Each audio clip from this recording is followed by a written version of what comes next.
ناشئة الليل هي أشد وطئا وأقوم قيلا إن لك في النهار سبحا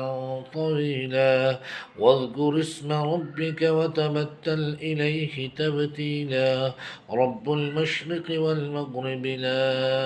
إله إلا هو فاتخذه وكيلا واصبر على ما يقولون واهجرهم هجرا جميلا وذرني والمكذبين أولي النعمة ومهلهم قليلا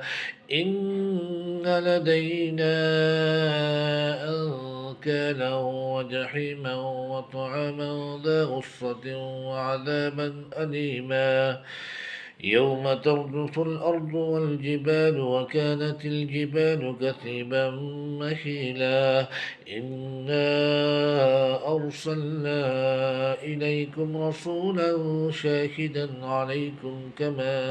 أرسلنا إلى فرعون رسولا فعصى فرعون الرسول فأخذناه أخذا وبيلا فكيف تتقون إن كفرتم يوما يجعل الولدان شيبا السماء منفطر به كان وعده مفعولا إن هذه تذكرة فمن شاء اتخذ إلى ربه سبيلا إن ربك يعلم أنك تقوم أدنى من ثلثي الليل نصفه وثلثه وطائفة من الذين معك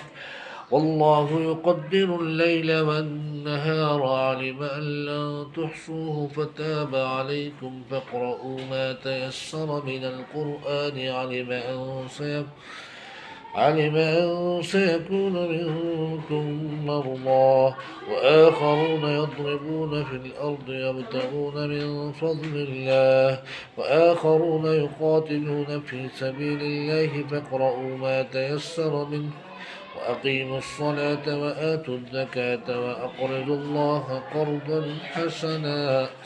وما تقدموا لأنفسكم من خير تجدوه عند الله هو خير وأعظم أجرا واستغفروا الله إن الله غفور رحيم.